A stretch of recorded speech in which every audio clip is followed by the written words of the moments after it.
My dear countrymen, I am Major General Sukhveer Singh Javanda.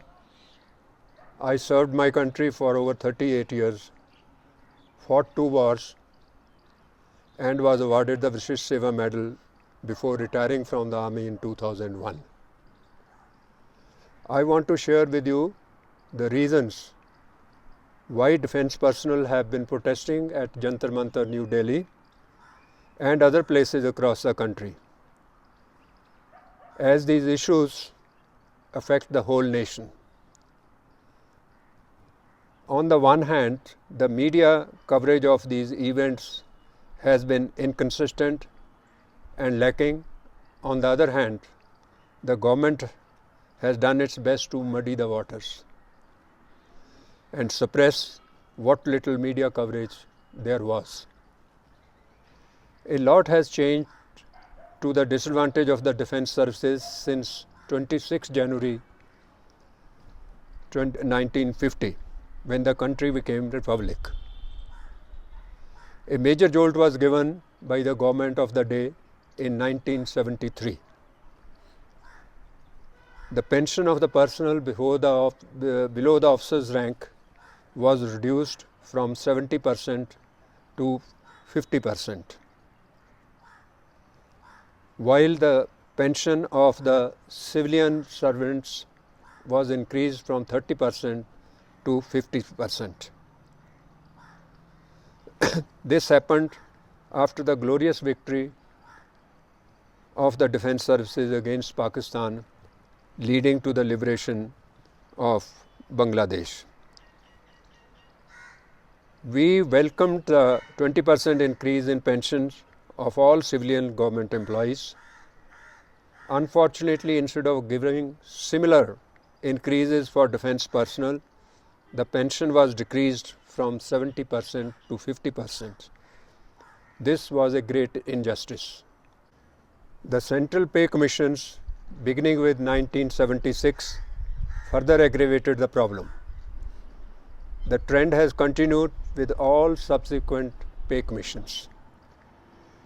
Instead of removing the anomalies, each successive pay commission brought down the status, pay, and perks of the defense personnel. As a result, the defense services have become the last preference of the young men and women of India amongst all India government services, resulting in an all-round lowering of the standard of intake of the new personnel. It's worth reminding my fellow countrymen that till the 60s, officer intake into defense services included the royal families of the time and considerable representation from leading schools of the country and other premier institutions like IITs. Presently, erstwhile royal families have zero representation, and the intake from leading schools and institutions has reduced to a trickle because the defense services have become unattractive as a career.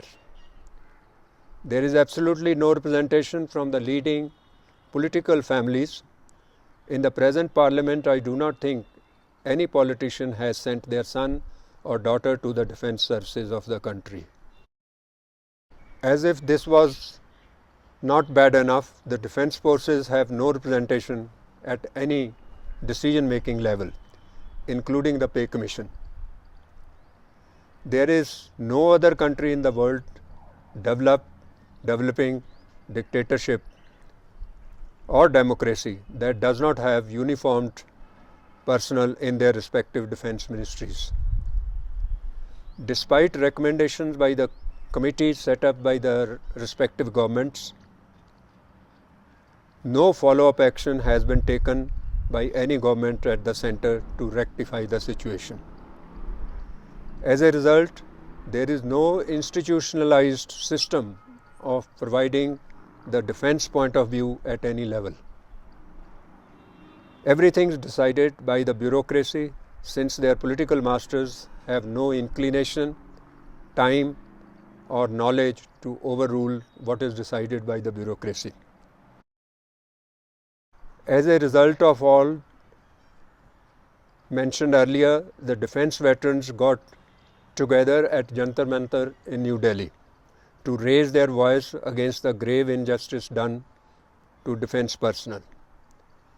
These protests have been going on since 2008 but have fallen on deaf ears and were ignored by the media for many years.